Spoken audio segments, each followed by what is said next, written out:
Welcome to the Treasury Update Podcast, presented by Strategic Treasurer, your source for interesting Treasury news, analysis, and insights in your car, at the gym, or wherever you decide to tune in. Welcome back to another episode of Treasury Update Podcast. I'll be your host, Jason Campbell, development leader here at Strategic Treasurer.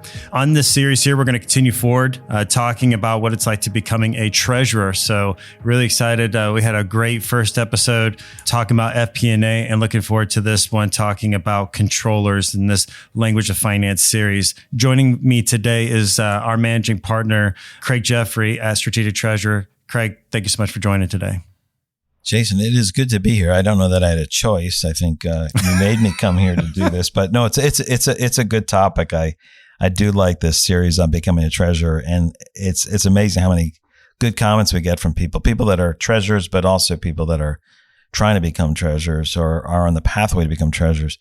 What are the skills that people need? How can they develop? Some people have certain items well covered. Others are looking to develop, and this idea of communicating effectively throughout the organization is really foundational to being a treasurer. You can be deep technically within Treasury, but you might be capped at director level or AT level if you're not communicating well across the board. And so good communication is foundation to Treasury. And so this is a great area to focus on. Well, and I love the fact that we're doing this series. I think, like you said, it's educating folks who are either dabbling or not fully understanding the how Treasury or finance and these departments work. And even for myself, prior to coming and joining your team, just understanding the different layers. And there's a lot of complexity that comes into it, but knowing what that avenue is from a career path, where does that progression look like in the world of finance, outside of just assistant treasurer or a treasurer or accountants or CFOs, things of that nature, the C-suites, but understanding those different layers that fall within that finance and treasury world. And it's great that we're having this series to educate our audience.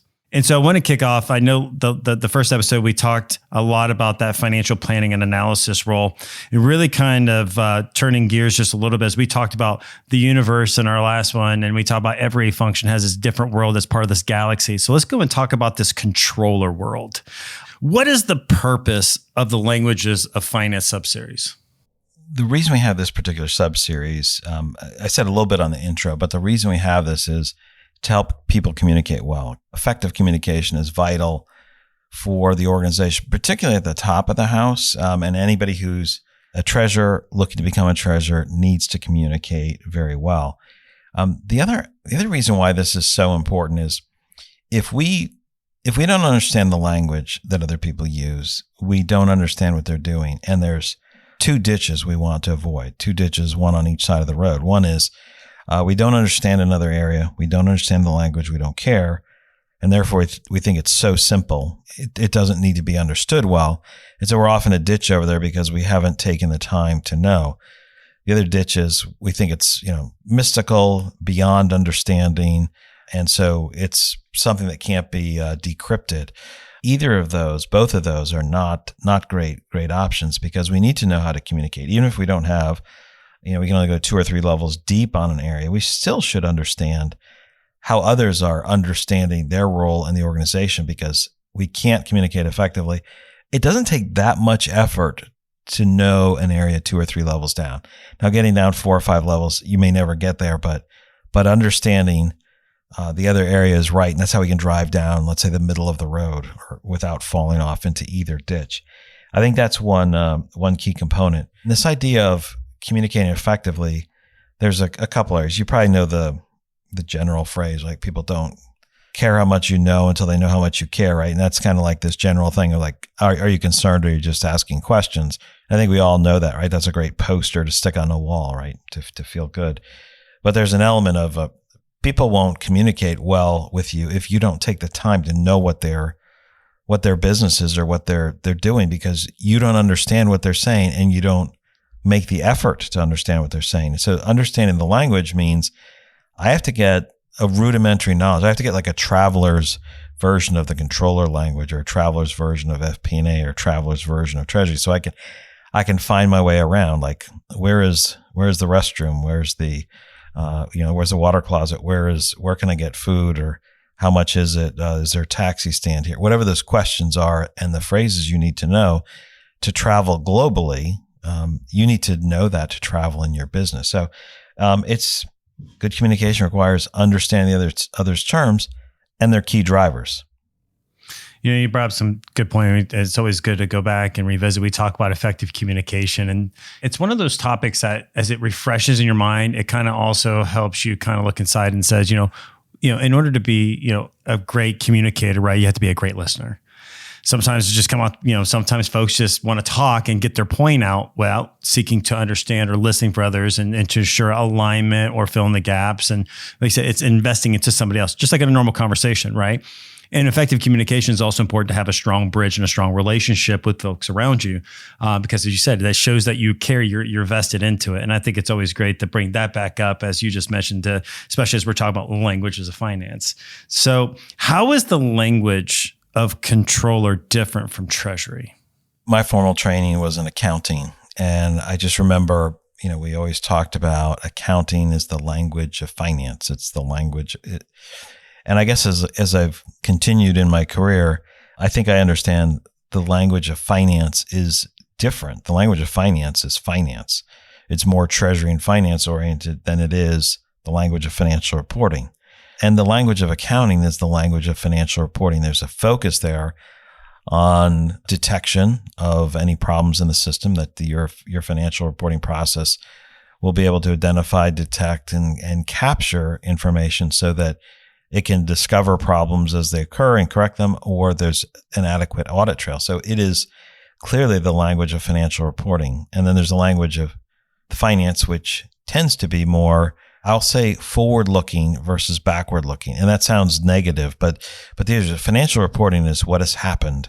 There's an aspect of controllership that has to look forward too, but that's the general orientation of it. How are we accurately capturing the flow of the business so that we're stating our assets properly, we're capturing income, the expenses that go into generating revenue are properly matched, the matching principle.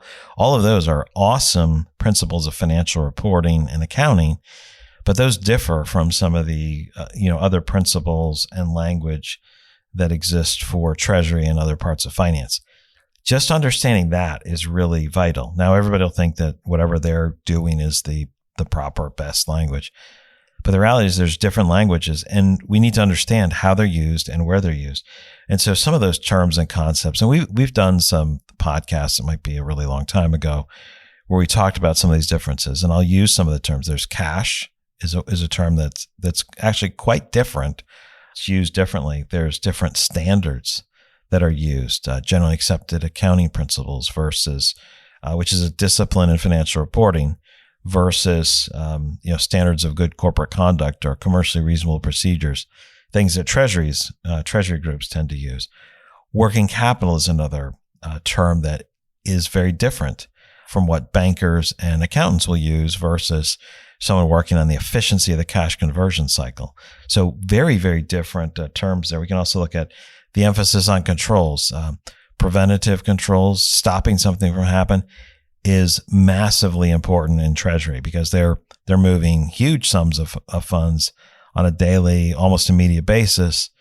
And so they're all about protecting bad things from occurring because of the magnitude of those types of transactions.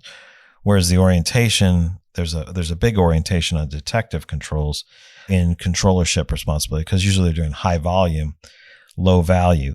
There's an aspect both focus on both, but just the urgency for preventative controls is very, very top of mind, top of finger for treasury movements.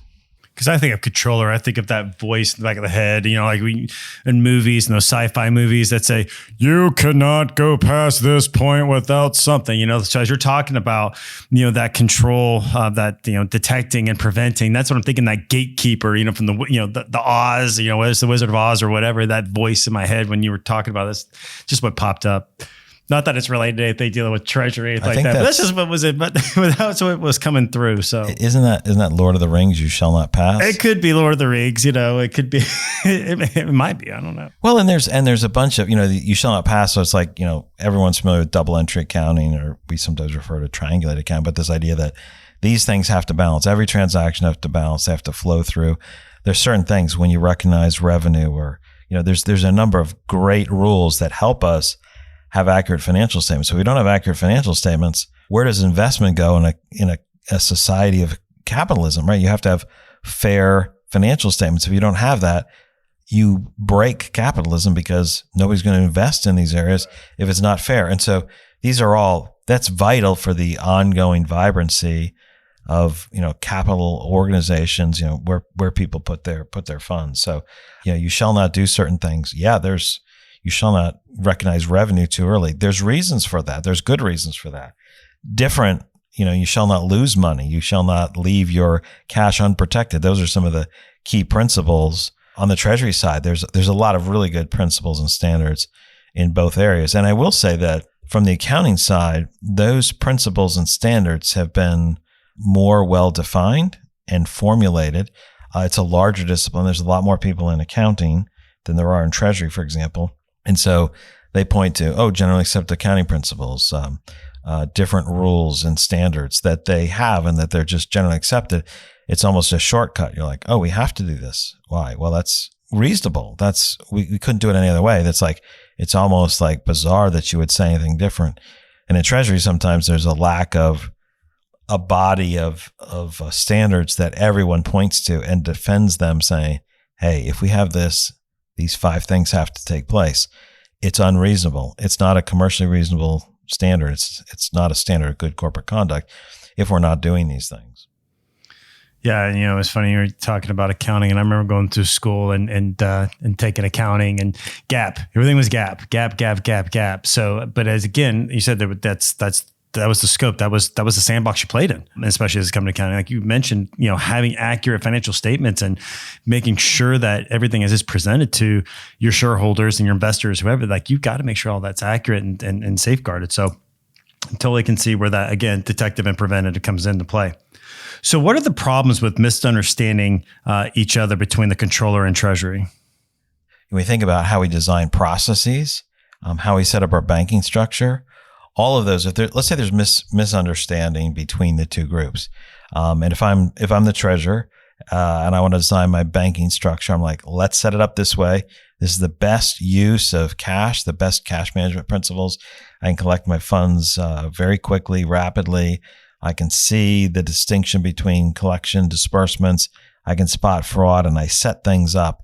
Maybe this is perfect from a Treasury standpoint, but maybe I'm pushing together 4 receivable platforms into one bank account. So 4 different systems that are keeping track of it.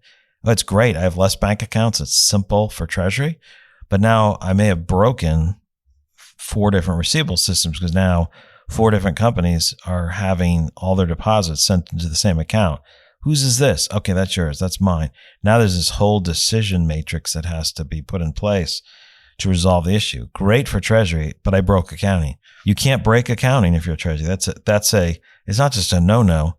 That means you're not paying attention. You need to optimize your Treasury structure for good Treasury principles, but you can't break accounting in the process.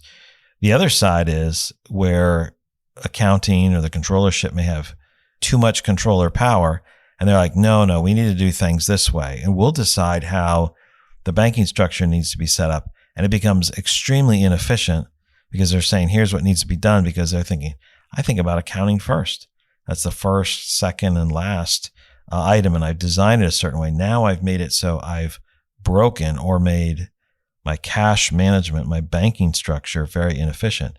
And so there's this balance. It's like Treasury owns cash. Treasury needs to design the cash management structure and optimize it for the organization. That means taking into account accounting. It doesn't mean it's only about accounting, but it means taking those items into account. You can't break the other areas. And so that would be one example of problems.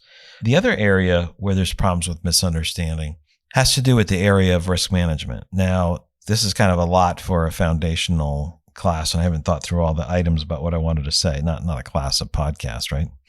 You think about things like the matching principle in accounting. What's that? You want to match your revenues with the expenses that were used to generate those, right? So, it's matching, like, hey, here's a period, here's what my income is, net my expenses that were used to derive those. And if I have plant or equipment and the equipment's good for 10 years. I don't want to hit that all as an expense in 1 year and then there's no expense there. It looks like I'm making great margin on the other when I'm really, I just bought capital as opposed to leasing it. But in terms of risk management, there is a difference in mindset for those that are treasury and risk management oriented, where they look at, here's the outcome can come across this range. It's not a single point. It's a range of what can happen. It could be foreign currency movements. It could be interest rate fluctuations, whatever those areas are. They look at it as, here's a range of what can occur, or they should look at it that way. There's an element of maybe a bell-shaped curve. Maybe it's wide, maybe it's narrow, depending on the volatility. And you and I have talked about, you roll 2 dice, you can get from a 2 to a 12. The expected value mentality is what's the most common number? What's the most likely? Well, what'll average show over time is 7. I roll 2 die, I'm going to get 7 on average. Well, that's great. But you have to say, what can I get and get 2 to 12? What's the likelihood I get 7? There's 6 combinations out of 36, right?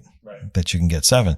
What about, 6 to 8, right? I can do 16 out of the 36 combinations, right? And so as you go out to the end, it's like, okay, there's only 1 at the end. So I have to get a 1 and a 1 to get a 2. I have to get a 6 and a 6 to get a 12. And so that's, those 2 ends by themselves are 2/36 of all the options that exist with the, rolling a pair of dice. Risk management means I need to look and understand that those are the outcomes. And maybe I'm putting financial instruments in place, or I'm trying to manage what those risks are. So if I look at that curve, one side of the curve may say, I don't want anything over the midpoint of the downslope of the curve. I want to get rid of all the tail issues on the right-hand side, let's say, for whatever the reason is. And so I put a financial instrument in place. What am I trying to do? My purpose in doing that is to minimize the types of outcomes that I can get. I'm comfortable up to that point. I can bear the risks up to there, but anything beyond that, I don't. And so I need to take the other possible outcomes off the table, and I use a financial instrument. And so you do that. And that is the risk management mindset. I'll call it the treasury and risk management mindset. And that makes sense, right? I'm not being speculative. I'm trying to remove options, right? Very undesirable outcomes. Now, another mindset can be, hey, I look at these as discrete events and I go back and I look historically. Maybe I'm a controller. Maybe it's not even a controller. Maybe it's a executive that looks and says, hey, that activity you did wasn't needed. You put a financial instrument in place. You put a hedge in place that was supposed to do whatever, but we never used that. And so all we did was lose money on that hedge. And we would have done better if we didn't have the hedge. And so that's an issue of, there's a different mindset there. It's like, okay, that's great. Hindsight is 2020. I can see, oh, this looks perfect. Here's what I would have done. Well, if you knew all those things would happen, you're not a regular business. You're a hedge fund, and you're making bets on certain activities, but core treasury is trying to reduce those. And so that's one of the elements too, is like speaking the language of risk management and helping people say, what are we trying to do? We're trying to keep our risk in line with our risk appetite, what we're willing to bear. From this point forward, this point over, we're not willing to bear that. So we're putting a financial instrument in place. We're exiting the business. We're doing something else. And so sometimes, and this is far more common with accountants than I would like to admit, is they'll be like, hey, we would have done better if we hadn't have done that. That's like saying, we would have done better. Like, what have you been spending on life insurance? Like, you would have done better if you didn't buy it these last 12 years. I didn't buy it because I thought I was going to take advantage of it. I bought it because my loved ones depend on me for, X, Y, and Z. If I die, I'm not going to have any income from that. And therefore, that's not a good outcome. And so I'm paying for insurance to cover that. That type of discussion is really important for the overall organization. I'm not picking on the accountants per se, but that can come up in the accounting world and the executive world. Now, the accountants that help with hedge accounting tend to understand those elements quite well. But other people are like, hey, what's the expected value? It's like, life is not an expected value, right? I mean, it's like, it's great to put a number in there, but our forecasts can differ. The volatility of what goes on with currencies, with outcomes, with sales can vary quite a bit. So that's just another example. Well, I think to your point too, I think, when you think about risk management as a whole, you're trying to do your best way of assessing the coulda, shoulda, wouldas and trying to ensure that how to avoid it as much as possible, right? I mean, like you were talking about life insurance, try to avoid death as much as possible, that's the object of life, right? It's trying to keep it as long as you can, and you're trying to, again, you have to do risk management every single day. So, I totally understand that. So let's kind of switch gears a little bit from the misunderstanding pieces to when do controllers and accounting groups need to work together? That's a really good question. What can go wrong is one side, but where they can work together. I would say when we think about the cash conversion cycle, right, there's the buying materials. Let's say if you're manufacturing buying materials, they're going into products. You receive purchase orders, you fulfill those, you ship those out, they become receivables. Receivables, eventually get collected. And you have to pay what you paid for your raw materials. So AP goes around. So cash enters in and comes out of the cycle. There's an aspect of efficiency to that. That's one aspect of work streams, not what I'm talking about here, but I do want to mention that those two groups need to work together and understanding there's an efficiency side of that and a capital side. And I'll just say that because I know these are supposed to be brief. But the other element is a work stream. Anytime there's a flow of funds, information, and data, there's usually an accounting aspect of it and a treasury aspect of it. So when we think about what do they need to work together, when you're thinking about here's a new flow, the entire workflow, work stream needs to be looked at. Treasury could say, I don't care about accounting or reconciliation, and I put in some new banking platform or new services.